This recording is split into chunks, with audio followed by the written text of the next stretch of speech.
Back my channel Facebook friend. তো আজকে দেখো আমি ব্রেড পকোড়া বানাতে যাচ্ছি।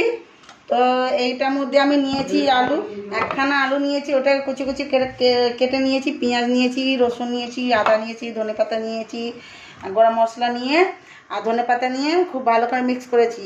আর ওর মধ্যে আরও কি নিয়েছি এটা বলে দিই, অ্যারারুট নিয়েছি, অল্প ময়দা নিয়েছি, চাল গুঁড়ো নিয়েছি। ঠিক আছে, এটা ভালো করে একটা ঘোল বানিয়ে নিয়েছি। আর ব্রেডগুলো দেখো এইভাবে করে কেটে নেওয়া হয়েছে।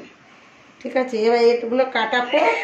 এবার চলো এবার দেখাচ্ছি কী করে পকোড়াটা বানানো হয়। তো এবার তোমরা বাড়িতে একটু ট্রাই করবে।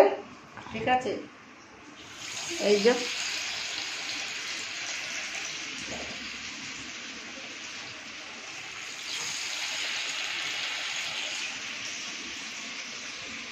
খুব ভালো হয় খেতে। যদি কেউ যদি বুঝতে পারো তাহলে আরেকবার আমাকে বলবে, আমি বলে দেবো কীভাবে এগুলো বানানো হয়। ঠিক আছে, আর তার মধ্যে আমি লিখে দেবো ওর মধ্যে কী কী দেওয়া হয়েছে।